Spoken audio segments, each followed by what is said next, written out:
Hello everybody. Good morning. Thank you for coming in. I'm here to do a general reading in the energy of the full moon in Leo. And my gosh, is it ever potent. I'm going to do an AstroTarology intro as I usually do. I'll timestamp that in the description box below for those of you who are not interested in that and just want to jump ahead to the reading. But it is very, very illuminating is the word I can use. Yeah, it's the moon. It's the full moon, so it illuminates. So what we're dealing with this full moon in Leo is a whole picture type atmosphere. With astrology, with tarot, with everything, it's only useful if you look at the context in which it's occurring in, which is why you never want to do a tarot reading using one card or an astrology analysis using one sign or placement. The full moon in Leo occurs on the 12th of February. Now, while we have a full moon in Leo every year, it doesn't ever happen, well, not in 278 years, where its opposite sign of Aquarius has Pluto. Now, I'm going to break it down a little bit. I'm going to examine the planets and the signs involved in this full moon. Full moons work in 6-month cycles. This moon goes back to a new moon in Leo, August the 4th of last year. When that new moon in Leo occurred last year on August the 4th, Pluto had shifted briefly into Aquarius and out of Capricorn. It was sitting at 0 degrees of Aquarius the day of that new moon in Leo. Now, new moons are all about manifesting. Come the full moon, it's like a culmination and illumination of that 6 months in between. So with Pluto joining Leo in opposition briefly, only for a couple of weeks there. And then it wobbled back into Capricorn where it stayed until January the 6th of this year. So it was like a brief flash of the future of what was to come. Pluto is a collective planet. It only moves signs every, say, 15 to 20 years. It was in Capricorn for 16 years. It's going to be in Aquarius for 20 years. It is our collective shadow. It is the underworld, it's the psyche, it's the things that are hidden. It is the past life. And it is also about setting the vision for the future, which is where Aquarius comes in with Pluto, setting the vision for the future. In Capricorn, it had a lot to do with power structures. And Capricorn represents top-down power, whereas Aquarius represents the collective and unilateral power, which is the direction that we're headed in. Let's bring Leo back into the picture. Leo and Aquarius are the axis of fame and fortune and popularity. Aquarius is, like I said, the collective, the community, our friendship groups, and what's good for the whole. It carries with it, it's the water bearer of the zodiac. Second to last sign, it carries with it all of the emotional wisdom of the entire zodiac. Leo rules the 5th house of creativity, pleasure, joy, action, popularity, glamour, all things like that. And Aquarius asks Leo, well, how is this good for the collective? Remember, unilateral power. Leo wants to focus on what makes us all different and unique. Aquarius says, okay, but we're all different and unique. So how can your differentness, your uniqueness, serve not only you, but the collective? Because again, Aquarius is the collective. We're going to bring Pisces into the mix a little bit, because right now we also have Neptune. Neptune is all about illusions, dreams, confusion, addictions, drugs, things like that. It's the last house in the zodiac before we begin anew. With Neptune in Pisces right now, as well as Saturn. Saturn is the difficult lessons we learn. Do you see where we're going? We're dealing with fame. We're dealing with what's good for the collective. We're dealing with popularity versus authenticity. We're dealing with top-down power as opposed to unilateral power. We're dealing with themes of what makes us different versus how we're all different, and that's what makes us the same. So with this, let me calm down. With Neptune and Saturn in Pisces, they just turned direct. So we're looking at a dropping down of illusions. With a full moon in Leo on the cusp of fame, you can see where I'm going. That full moon in Leo on the 12th of January could illuminate a lot of illusions around fame and fortune, where we've been placing our values, and whether or not that's actually serving the collective as a whole. While this happens, we have the planet of Jupiter, which is all about expansion and what comes next, in the sign of Gemini, the truth teller. So along with that full moon in Leo, with the illumination of how power has been abused, of how fame and fortune have been abused, of how our addictive quality towards things like fame and fortune have been abused, along with that comes the truth-telling energy of Gemini. So in the collective, we can definitely see where that's going. We're looking at the end of the age of celebrity, the end of the age of top-down power, the end of the age of I've got mine, you go get yours. This is much more about, like I said, what makes us all the same, and how those things, your uniqueness, and those things you've been told are a weakness in you, are actually a value to the collective. It's not about receiving special treatment for challenges. Leo is pride and autonomy. It is about using those challenges to benefit the collective. Again, we're dealing with Aquarius. And as we have this Pluto just shifted in there, the next 20 years are about those themes.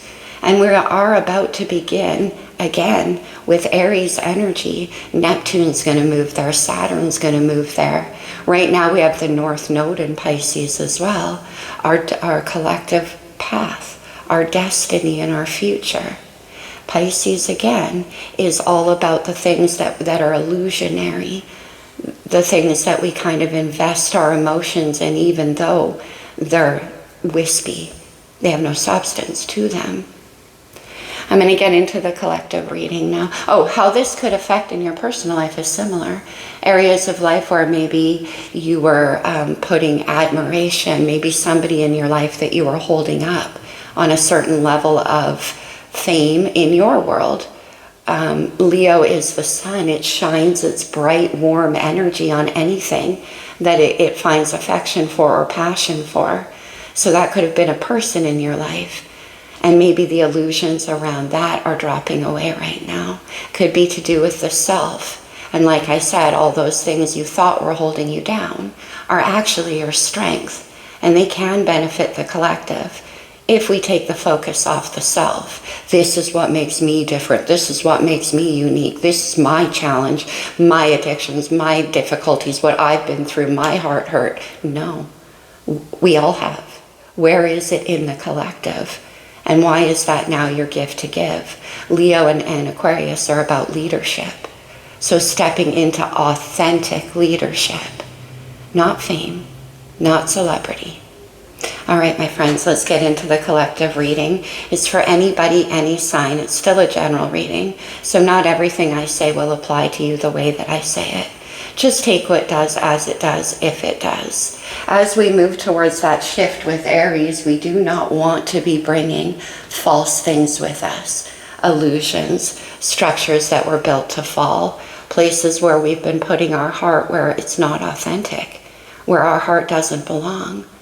Again, where we've been putting our values. From the Sacred Rebels Oracle deck, let's see the overall energy for the collective in this illuminating full moon in Leo. Interesting. We have inner trust. I love that. That's the High Priestess energy, Pisces energy. This is about tapping into your sense of inner knowing. It doesn't matter what the collective is doing. Trust what you feel and what's guiding you forward. This is a very strong message in the collective right now. And in the age of AI, it's incredibly important that you understand what your intuition feels like, sounds like, looks like. Remember, fear isn't intuition. Hope isn't intuition. Intuition for me has a very calm, quiet voice. It's not that scary, like, oh no, look what's happening. Oh my gosh, I can tell where this is going to go. No, it's quiet and it whispers and it says, you know what's going on. Inner trust. And then we have focus on the light, such a Leo-like energy with that sunflower. This card's actually been coming out a lot. The Sacred Rebels Oracle deck has something like 55 cards, and I've been seeing this one a lot. I love how she has her hands cupped around the center of that sunflower. Sunflowers contain all the seeds in the center. What's possible? What can be grown? It is about the possibilities, not the probabilities. And like I said, it's not about, oh my gosh, look what's happening, everybody, I know where this is headed. No, you don't. No, you don't. Not unless you're listening to your intuition and focusing on the possibilities of what can come next. It's beautiful energy. It's Leo energy. It's very nurturing. What can we grow? All right, let's go to the wisdom of the oracle. 2 cards, please. Ready to talk this morning. I thought so. As I was meditating this morning, my room was absolutely flooded by the light of the moon. It's not full yet, but man, is it ever bright. We have the loyal heart, Leo energy. Leo rules the heart. Now this could be somebody around you or you, and somebody that you have this feeling of loyalty towards, that you're following your trust. Maybe you can see the light in them when nobody else can. That's possible. You can see their possibilities. Could be within you as well. But the loyal heart, definitely very Leo energy. And then we have blessed. There's Jupiter coming through. Jupiter in Gemini. It's beautiful. This is about looking around it at the things you have, the love you have in your life, all the blessings. Blessed. Now this person could be blessed to have a loyal heart like yours in their life, or vice versa. Could be somebody around you. All right. Number 22 is blessed. There's a synchronicity there. Add them together and you get number 4. That's the Emperor. Interesting. All right. Let's get some astrology on this. Oh, and inner trust is number 2. Look at all the 2s. We have strong high priestess energy coming through. Intuition, Pisces energy. Again, on Neptune, you can't see very clearly, so you have to follow your heart. This could be astrological energy in your chart, in a person around you, or just overall influencing the situation. What do we have, please, for the collective? Let's do 1 more. Okay. All right, we'll do 2 more. It's a lot of astrology. All right. Let's make some room. Astrology can go away. On the bottom of the deck, we have the 11th house. That's Aquarius's house. It's the house of the collective. In this deck, they call it community. So this could be about friendship circles too, and where you've been pledging your loyal heart. We have the solar flares, activation energy. Last year we had 28, I think, major solar flare events, including surrounding a solar eclipse in Aries season. And it sent the northern lights crazy. They could be seen all over the place where they normally couldn't. Activation energy.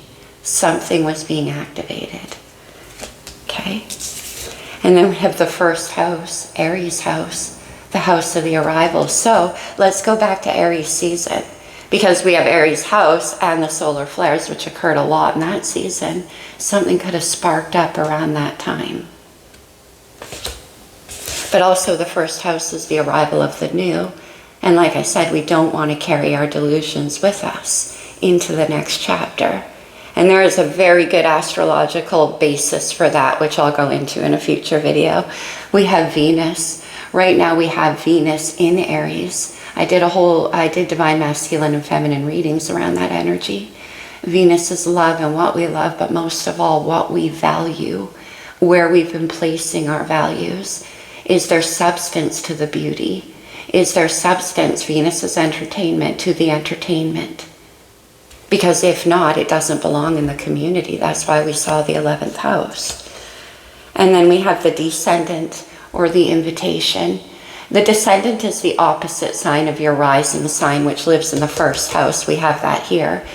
The first house marks the arrival of the new self. The descendant here marks the arrival of the other, on the cusp of the 7th house. Long-term relationships, the loyal heart. And then we have Capricorn. Isn't that interesting? Because Pluto just left Capricorn. And man, there were some difficult lessons involved. Capricorn's ruled by Saturn. When you get Saturn and Pluto together, talk about difficult lessons for the collective and to do with top-down power and structures that we've built that were built on illusion.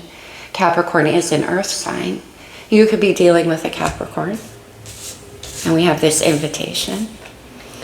And then we have Saturn. There we go. Capricorn's ruler. The lessons that we've learned. The things that hold us back. The things that are not for our greater good. Capricorn and Saturn is daddy energy. It wants you to learn the lessons because it's like, well, this is for your own good, but it truly is. Because if you proceed forward into the new chapter, under that illusion, you're just going to create more illusion. It's time to step into the new with the first house. Let's go to the good tarot. Let's see what's dropping away in this full moon. Full moons, like I said, are culminations. It's about releasing and making room for the new.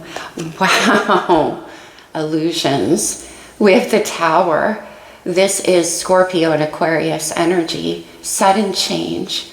But the Tower is where everything that was built on illusion comes crumbling down. After the Tower comes the Star, the true hope, the purity of vision, and healing. Interesting. In your life, the Tower could have been a lot of things around you coming to an end suddenly, or things you once relied on or made you feel stable don't anymore. Because below the surface, you can see they were built on illusion. Or, the devil, which is Capricorn energy in tarot, always leads to the Tower. And the devil is about control. It's about ego. It's about power. And once again, the things that keep us spinning in some kind of toxic cycle. Leaving behind the Tower. Leaving behind illusion. Let me see you now. Beautiful. Leo's major arcana was strength. Full moon in Leo. Last year, 2024, reduced, equaled the number 8, right? 8 is the number of the strength card in the major arcana. This is about courage. It's about integrity. It's about holding back that beast within us that leads us into places where we don't belong. It's that ego energy. And this is about having integrity and acting upon the integrity of your own heart. It's passion. It's creativity. We have the first house here. That's amazing. Leo energy. The strength to hold back that beast that, like I said, can lead us into all kinds of temptations. Let's see where you're headed with Venus. What's your next steps? The Seven of Pentacles. Earth energy, Capricorn energy. The Seven of Pentacles is about laying down roots. It's about making plans.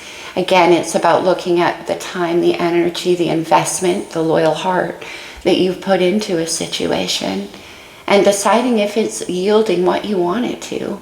Is it growing the way you want it to? Seven of Earth is all about structure, so we take it out to the collective. Where we've been investing our time and energy and efforts and money, is it leading to prosperity? Because that's the ultimate answer here. In your world, you could be making plans towards building something more prosperous, and it's taking a lot of courage for you. Okay. Let me see the energy surrounding you. This could be another person. It could be a situation. We have Leo energy with the King of Wands. Interesting. The King of Fire is very wise. His wisdom comes from his own passion. You can see how his heart is illuminating the crown chakra. And it's about taking action when you're truly inspired, when your heart feels the authenticity behind the action. Taking action without passion leads to a hollow result. And that's also what the Strength card is telling us. But the Hermit came out, Virgo's major arcana. The Hermit is about soul searching our path, our gift to give, the wisdom that lays within us. It's a very healing energy. It's Virgo. Right now we have South Node in Virgo, opposite sign of Pisces. How can what I've learned be of service to the collective? Of service. That's why holding back the ego is very important. That's why fame is not the future. An invitation to go within, to examine what's calling out to you, focus on the light, regardless the tower of what's been revealed to you. It is that reveal that is giving you the wisdom. And also interesting, because Hermit is number 9 in the Major Arcana, 2025 equals the number 9. When you reduce it, we go from Strength to the Hermit. When the illusions have dropped away, what have we learned? And where is it taking us? What's the challenge?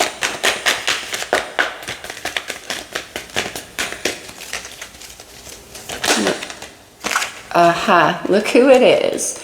No surprise to see the Emperor showing up. Divine masculine energy, Capricorn, Taurus, and Aries.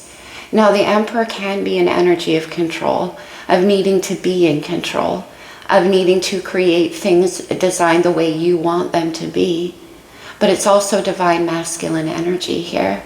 So it's the ability to step into the role of leadership with courage and integrity. Can you see the lion there? And maybe this is leading towards the arrival of the Emperor energy, which is protective, which is leadership, which is wisdom.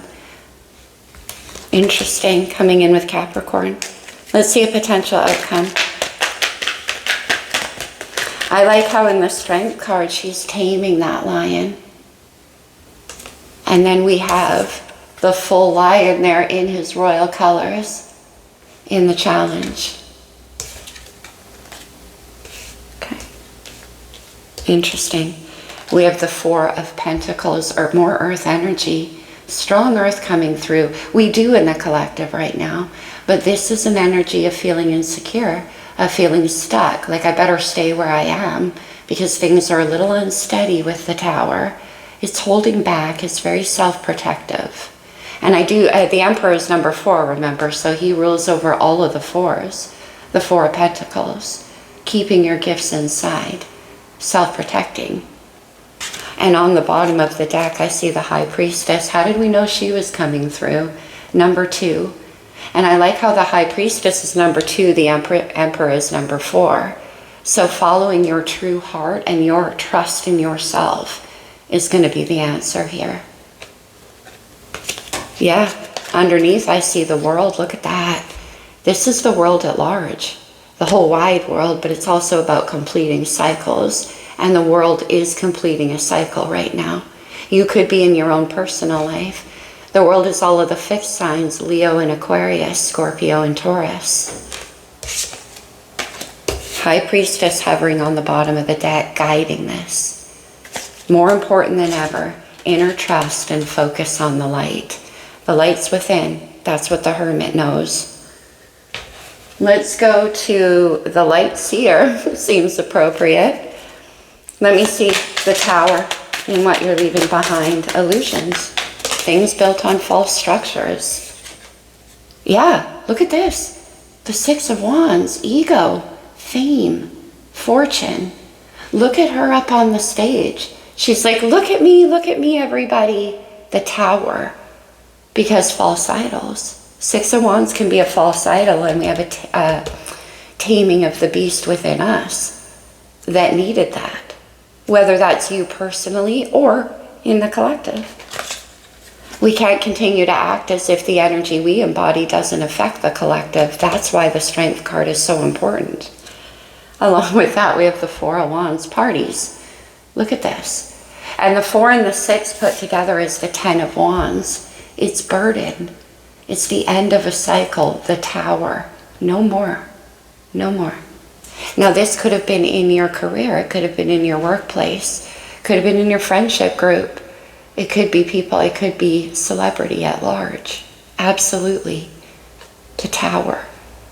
Now this probably started unraveling around August 4th of last year, because now we're getting to the culmination. Look at the party atmosphere in the 4 of Wands in this deck. It looks like they're out at like a Woodstock type festival.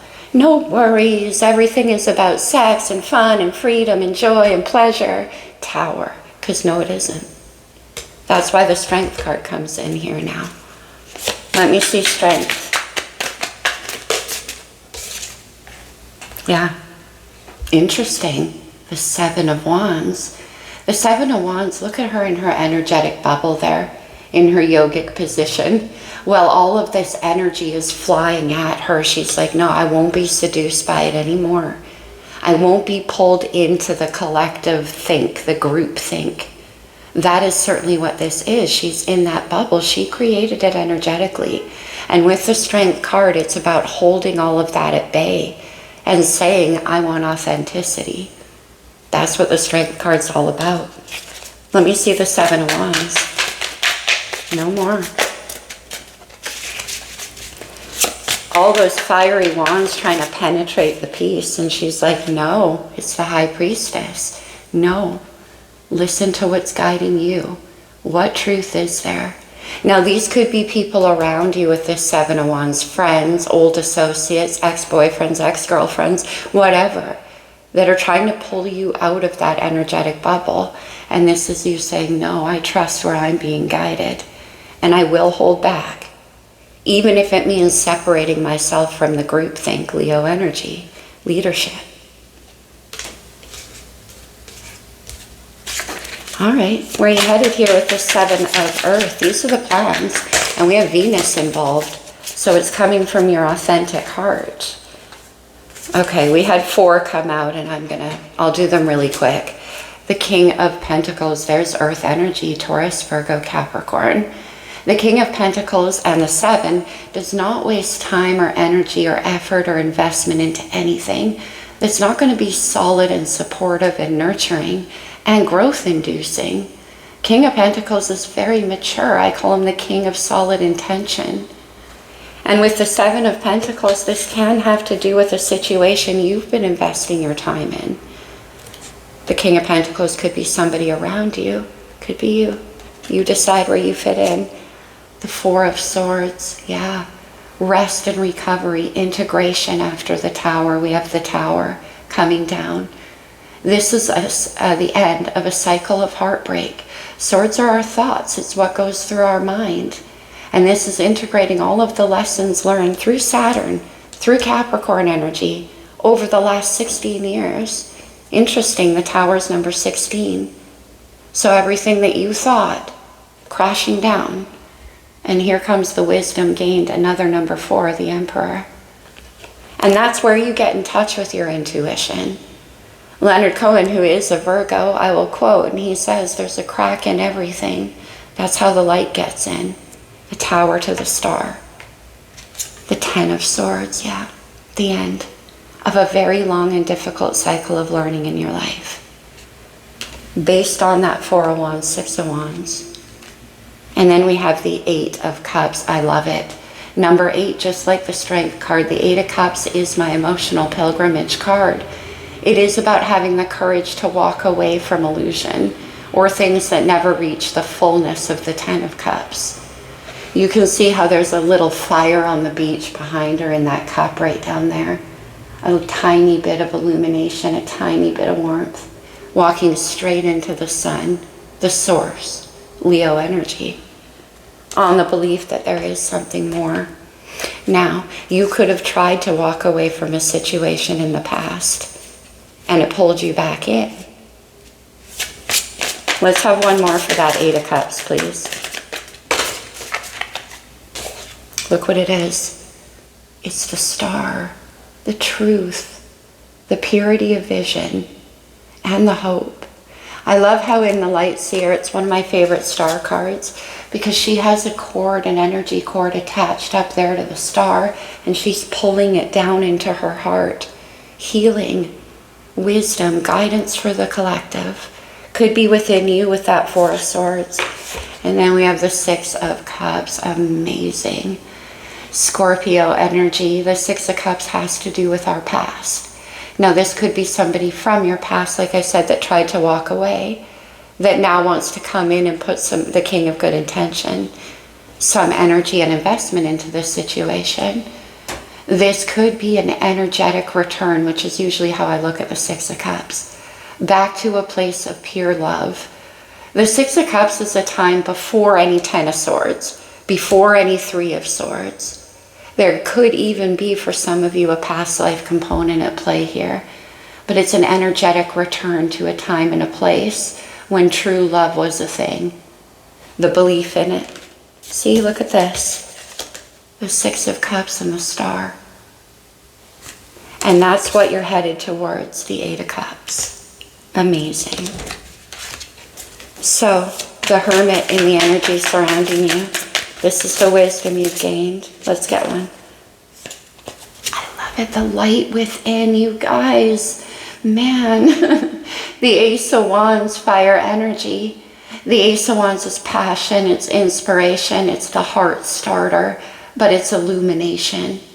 And it's coming within the Hermit, right there. An energetic renewal, a sudden awareness, an epiphany, a heart chakra awakening, boom, just like that. In the illumination of the full moon in Leo. Whoa. Shall we then? Why not? Yeah, okay. We have the Hierophant, Taurus's major arcana. Right now, Uranus, which rules Aquarius, just went direct in Taurus. This is about our own belief systems. This is the Pope of the Tarot. It's the spiritual guidance that comes from within. And we have the Hermit and the Ace of Wands. This can be about what you've been committing your belief systems to, where you've been placing your values, Taurus energy, Venus energy. But also this Seven of Pentacles is building towards the 10. This could be about an impending commitment, a marriage. We have the Strength and the Chariot. Look at that. 1, 2, 3, 4 major arcana surrounding that Ace of Wands in your surrounding energy. The Strength card comes up again from where you are now to where you're headed. And then we have the Chariot, Cancer's major arcana, opposite sign to Capricorn. Right now, Mars is in Cancer. It's about victory and success. It's about movement forward. The Chariot's driven by the Emperor taking control of your heart and your mind so you can go in the direction of victory. Yeah, it's going to take courage. It's going to take integrity. And it's moving towards this commitment because you have a sudden illumination here about what the truth is and what's calling you forward. The Emperor is in the challenge. Let's check him out. Why? Okay. Yeah, exactly. The King of Wands comes back out. The Eight of Swords, air energy, right? Now the Eight of Swords, look at how the reflection of herself down there in the mirror, you probably can't see. My lighting is so bad. Is far different than the actual. Remember we were talking about illusions? This is confusion. It's a mind trap. It's an unwillingness to let go of the way you see things. The Emperor and the Eight of Swords, I don't want to change. I don't want this new energy. I don't want this tower. I already know how to control what I already know. When we step into the unknown, we don't have much control. That's why it takes courage. So this is an unwillingness to see outside your own perception. Yeah, it's that King of Wands again. The action taker, the one who knows the truth, and he knows it in his heart. Ace of Wands to the King of Wands, passion, confidence, courage, and true leadership, coming from a place of authenticity. And then we have the Fool, there's the new beginning, Aries energy. Yeah, it's going to take courage and leadership.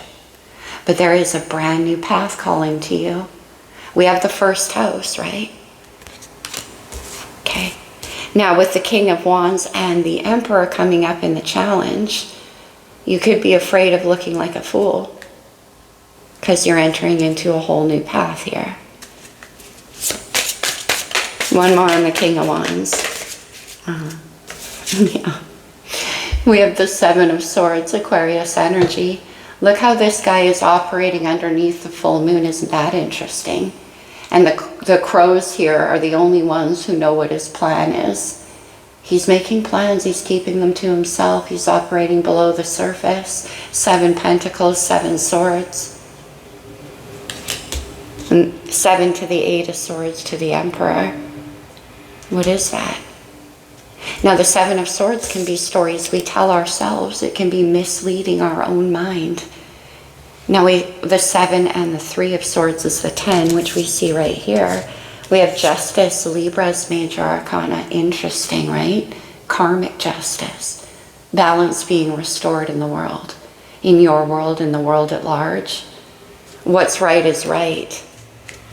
And there's illusions here with this Seven of Swords, but there's something that in your ego that you refuse to acknowledge. Maybe where you've been placing your value. Okay, so let me see the Four of Earth. King of Wands is king of the jungle. Like I said, he's the leader. Oh, isn't that interesting? All right. Okay, tarot's so amazing. We have the Nine of Wands, the wounded warrior. Remember the Ten of Wands here with the Tower? You're tired. You've been walking this path for quite some time. Now, what is missing from the Nine of Wands to get to the end of the path? That Ace of Wands, the 10th wand, the final passion it takes. Now, whenever I see the Ace of Wands, I also see the Fool in the Tower, because that's the awakening that drops down your illusion. And then we have the Nine of Wands, fighting for the truth, fighting to complete this path. Look how she's holding so proudly onto that one wand. That's the wand of illumination. And then we see the 10 of Pentacles. Remember I said the 7 is leading to the 10? Commitment. We have the Hierophant here too. And then the 8 of Wands and the Sun, more Leo energy. The Sun is my Woodstock version. Look how free she is. Look how fun. That's the new beginning. And 8 of Wands, passion, movement, excitement, energy. This is the new moon. Let me see the 10 of Pentacles and the 9 of Wands with Saturn. We have the Queen of Swords, Aquarius energy. The Queen of Swords is very, very wise, very sharp-minded. This is somebody who can see through any illusion.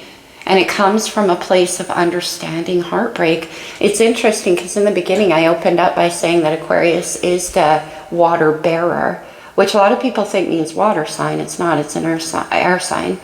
But it's the wisdom gained from all of the emotional lessons of the zodiac.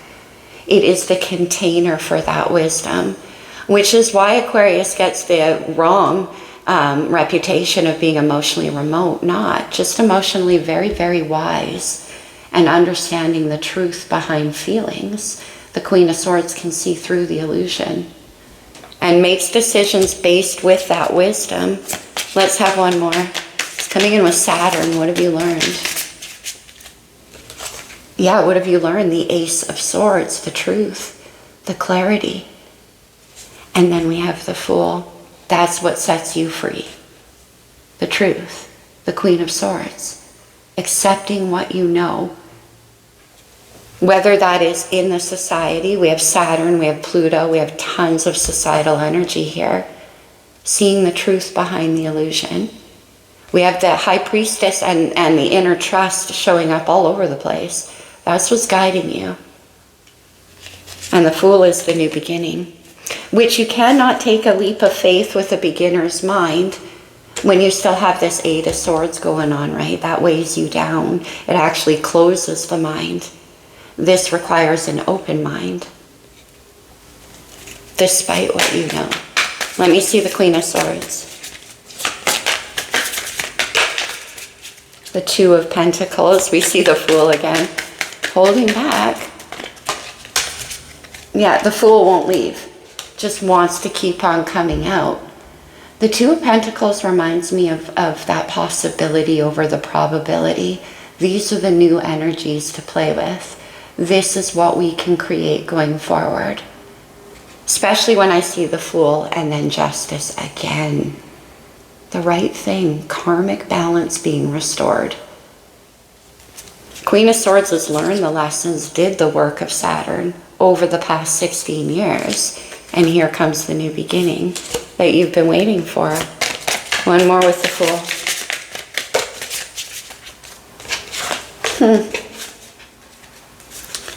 The Queen of Pentacles and the Tower. I love that. There's the Tower, the illusions, the change, and out comes the Queen of Pentacles. Authenticity, nurturing energy, earthy energy, what's true, what's real, what can be cultivated and grown. We have the King and Queen of Pentacles here. So this King of Pentacles could have been somebody in the past who tried to leave the situation, but couldn't, was drawn back in by the spiritual wisdom in it, by the deep connection. We have the Six of Cups for some of you. There's a soul mission here. We had the Hermit and the High Priestess. That's the highest spiritual couple in tarot. Maybe you've both been through the same lessons, and that's your gift to offer as a group, as a team, to the collective. In the age of Aquarius, relationships going forward won't just be based on what do I want and what makes me feel good and what strokes my ego, but of what service is our energy to the collective whole. And that's what this is asking. But this is the arrival of the Queen of Pentacles. Very, very self-possessed, very nurturing, very capable. And also about knowing what's good for the collective, yeah. Ten of Cups, water energy. What I say about the Eight of Cups. The willingness to walk away from things that aren't the 10, that aren't going to bring you that sense of value and grounding and truth and authenticity. Queen of Pentacles, the Ace of Cups, the beginning of happiness. The Ace of Cups turns into that Ten of Cups. It's an energetic offer from the universe. It's up to us to cultivate it into reality. It's self-love, it's true love, it's pure. And that's the beginning, a fresh new start with the Fool. Leaving behind all of the illusion. Okay, one more. Eight of Wands and the Knight of Pentacles. This is moving towards a greater goal. Planting a seed that takes time to grow and cultivate. It could be an offer, but it is that new beginning. This could be about learning something new as well. The Loyal Heart. One more. Somebody coming in to put in further investment. It could be. We have the Three of Wands. I love that. The Three of Wands is my wish casting card. It's looking out towards the future with positive expectancy, focusing on the light. Because we manifest what we feel in the collective and as individuals. And then we have the Knight of Swords. Interesting, the slowest knight to the fastest knight. This is movement and communication. It could be digital, it could be text messages, DMs, whatever. Fast information coming through. And then Eight of Wands, sudden change and movement forward. Let me see that Knight of Swords. What will be spoken here? What will be spoken? The Four of Cups. And we are clarifying the Four of Pentacles. Four of Cups is emotional hesitation. It's like they want to come forward, or you do. There's an antsiness. There's a, let me get one more. Four of Cups, Knight of Wands, and then the Emperor again. Interesting. All of these knights coming through. Knight of Pentacles, Knight of Swords, Knight of Wands. A brand new beginning. Now, again, this could be somebody. I love that the Emperor arrives. He comes out of the challenge and into the outcome, ready to take action. This is exploration, excitement, joy, focus on the light. Okay. It's a new beginning for sure. Something sparking up. Knight of Wands. The Knight, yeah. And then we have the Four of Pentacles again, that protective energy. And the Lovers. I knew it. Gemini's major arcana. Jupiter and Gemini. Jupiter in Gemini right now. Interesting. Gemini's about communication. Suddenly I can't communicate. But anyway, the Lovers is a very, very deep soul connection. Now, when lovers' connections enter our path, whether it's in the form of another person or an opportunity or a situation, something we see, it wakes our heart up, the Ace of Wands, to a side of ourself that we haven't seen in a very long time. For this King of Pentacles, if this is someone around you, it could have woken them up, King of Wands, to their own passion, to their own capabilities. And then for others of you with this Lovers, same thing though, we have justice there, what's meant to be. And it is about making a choice with the Tower to leave the past in the past. But it's not an easy one. Gemini is the twins. It represents a duality within us. So any decision we make is going to require leaving something behind, something we may not want to. And we have that here with the new beginning. All right, let's get some oracles. Let's go to the blue deck. My vocals are still waking up. It's very early in the morning. That moon, which isn't even full, like I mentioned, when I was in my yoga room, I was like, very illuminating. What else do we have for whoever needs this message? Man holding a heart. Interesting. Now that could be somebody coming in, right? Making the offer. They've made the choice. An offer of love. And then we have the World. Second time. We have the 6th chakra, Archangel Metatron, the 3rd eye, High Priestess energy, intuition. And then we have 1st chakra, Archangel Michael, passion, taking action based on that sense of inner trust. Now this could be somebody coming in toward you, 10 of Pentacles, ready to make a commitment. That seems like it was a long time coming, but there's a sudden illumination and a sudden choice. For others of you, it can be vice versa. But 1st chakra is about taking action, and it is about passion. We have a full moon in Leo, which is very passionate, with Venus in Aries. And then we have the Angel of Love. I love it. We have man holding a heart and the Angel of Love. This is like the Temperance card in Tarot. It's the soulmate energy. Now they could be coming towards you and seeing you in that energy. Let's have one more.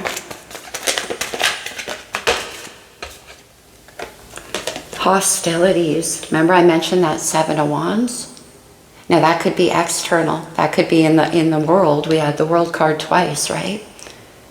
And naturally, as you step into your authentic understanding and your inner trust, those who are not willing to will feel that sense of hostility. It's cognitive dissonance. Okay. On the bottom, yeah, no kidding, we have the Garden and the Gate, which is a card about leaving your comfort zone, but also about leaving the gate that holds you in. That little girl is standing there at the entrance to the great beyond. What comes next? And this is an unwillingness to leave the comfort zone, and we have the Emperor and the Challenge, but at the end, finally, there is that willingness. Okay. Why don't we do a true love reading card, because there is certainly love involved in this situation. What do we have, please? Life purpose. I love that. Remember I said, in the future, as we move forward, it is about how the energy created between me and you can energetically serve the collective in a very authentic way. This is life purpose activation, and whoever this King of Pentacles is, Ace of Wands, is getting that activation.